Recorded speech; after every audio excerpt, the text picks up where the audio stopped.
हे everyone, इसमें हमसे and you are watching H T reacts. Welcome back to the channel. कैसे हैं आप सब? ठीक ठाक हैं? उम्मीद करता हूँ अच्छे होंगे, खैर खैरियत से होंगे, एंजॉय कर रहे होंगे।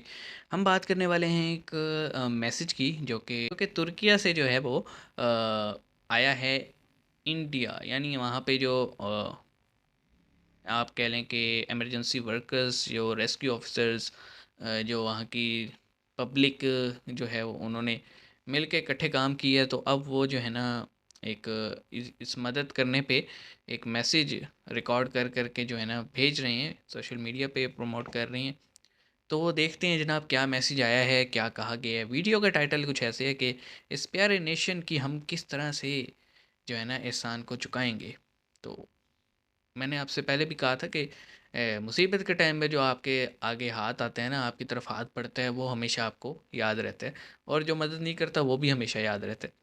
तो शुरू करते हैं, 3 2 1 एंड गो। हेलो फ्रेंड्स, जय हिंद। हिंदुस्तान स्पेशल में हेलो। आपका स्वागत है दोस्तों। तुर्की के साथ साथ सीरिया को भी भारत की तरफ से बड़ी मदद भेजी जा रही है। संयुक्त राष्ट्र के जरिए जी जी। जल्द ही भारत द्वारा भेजी गई राहत सामग्री सीरिया पहुंचेगी। फिलहाल भारत की ओर से जो सामान सीरिया भेजने की तैयारी की गई है उसमें 30,000 synthetic sleeping mattress, 6,000 sleeping bags और 900 तिरपाल शामिल हैं। सीरिया में भी बड़े ओके। पैमाने पर भूकंप ने तबाही मचाई है, लेकिन तुर्की अभी की फिर भी बजाय आया है, सीरिया में कम आपने देश देखा होगा मदद कर रहे न्यूज़ हैं। पे। भारत ने दोनों देशों में सबसे पहले मदद भेजी। तुर्की और सीरिया में मौत का आंकड़ा बढ़ता चला जा रहा है। भारत बिल्कुल। उतनी ही तेजी के साथ दोनों देशों के लिए मदद भी बढ़ाता चला जा रहा है। इसी के साथ यूपी के गाजियाबाद में स्थित हिंडन एयरपोर्ट से राहत सामग्री के साथ 7वां जहाज तुर्की और सीरिया के लिए रवाना हुआ है। दूसरी तरफ तुर्की के लोग भारत का धन्यवाद करते नहीं थक रहे। I'm really grateful to them because they are the first group, arrived in Iskenderun, and with a group of army, with a group of people, and they actually arrived in Adana Havalimanı first, which is a province in Turkey. There are lots of people staying outside. People cannot take shower. We don't have water here, but thanks to our brothers, our friends, our lovely nation, let's say, we help a lot of people. All the sicknesses, all like fractures, a cold, even survivors of disaster, earthquake survivors, we help them all. I had only one friend from India. I didn't know much people from there, but it was the first time that I met group of people from there, and hmm. now I mean I cannot explain my feelings. Like I hope that बिल्कुल बिल्कुल, हम समझ it सकते हैं sir. won't again, and they will visit us in another matter, like for visiting, for fun.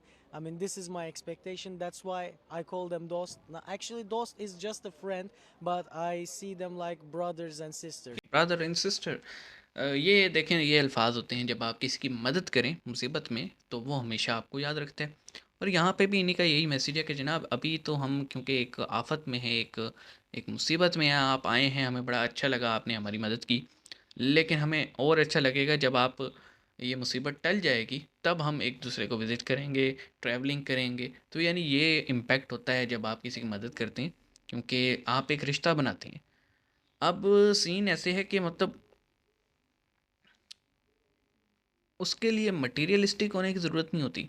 लेकिन हमारा एक रहा है, हम ये भी देख रहे थे कि कुछ लोगों ने, हमारे पाकिस्तानी यूट्यूबर्स नहीं, एक कैंपेन लॉन्च कर दिया। आपको पता है वो क्योंकि कुछ प्रो पीटीआई होते हैं, कुछ प्रो पीडीएम है। तो वो कैंपेन लॉन्च हो गई कि जनाब पाकिस्तान ने जो इमदाद आई थी ज़लज़ले की, उसी के स्टिकर बदल के जो है ना वो वापस तुर्की को ही भेज दी और नाम कर दिया कि पाकिस्तान ने इमदाद भेजी है। अब जो भी किया हो जी, देखें, पहली बात तो ये है कि पाकिस्तान में तकरीबन 3 मिलियन लोग जो हैं वो सड़कों पे पड़े हुए हैं सैलाब की वजह से। और पता नहीं क्या सीन है कि पानी नहीं निकल रहा है इनसे। तो जितनी फुर्तियाँ शहबाज शरीफ साहब ने अ, तरक्की पे लगाई, नो डाउट बड़ी आफत है।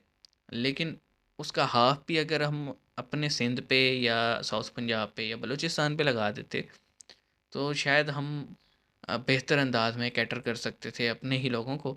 और जहाँ तक ताल्लुक है टर्की का, जनाब टर्की पे तो अल्लाह रहम करे, पता नहीं क्या हो गया कि देखें आप, सीरिया में भी, टर्की में भी एक ज़लज़ला आया 7.8 का, फिर आया 7.5 का, और अभी मैं सुबह सुबह ही न्यूज़ पढ़ रहा था कि कल फिर से आया है 6.8 का। तो खैर जो देखते हैं, मतलब क्या सीन है, क्या वहाँ पे टेक्टोनिक मूवमेंट है, वो तो इतना मुझे आइडिया नहीं है, लेकिन ख्याल करना चाहिए उनको भी। और हमें देखें, अपने अपने लेवल पे जितनी मदद हो सकती है करनी चाहिए। फिर वो मदद चाहे किसी, आप किसी का व्हाट्सएप स्टेटस भी अगर टर्की की तरफ से अगर जारी हुआ है ना कि आप उनके अकाउंट नंबर्स में कर सकते हैं, तो उसको भी अगर आगे बढ़ा देते हैं, ये भी एक तरह की डिजिटल मदद ही है भाई। तो आप शेयर करें चीज़ों को, ज़्यादा से ज़्यादा लोगों तो मदद पहुँचाएँ। अगर कोई जानने वाला है आपका वहाँ पे, उसको उसके थ्रू आप कर दें, कोई एनजीओ के थ्रू कर दें, लेकिन वो ये ज़रूर ख़्याल रखिएगा कि सारी एनजीओज़ जो हैं वो गवर्नमेंट के ही प्रॉपर चैनल के थ्रू हों। ऐसा ना हो कि ज जैसे पाकिस्तान में बहुत सारी एनजीओज़ निकली हुई हैं, सड़कों पे बैठी हैं भाई पैसे इकट्ठे करने, लेकिन उन पे डाउट है हमें, क्योंकि हमें ये डाउट है कि जनाब कहीं वो ये ज़लज़ले के नाम पे पैसा इकट्ठा करके और हम पे ही ज़लज़ला न ले आएँ टेररिज़्म का। तो इसका भी ख़्याल रखना चाहिए। आई एम श्योर वहाँ पे ऐसा कोई इश्यू नहीं होगा इंडिया में, लेकिन स्टिल केयरफुल रहना चाहिए। तो मिलते हैं नेक्स्ट वीडियो में, अपना ख़्याल रखिएगा। सी यू गाइस।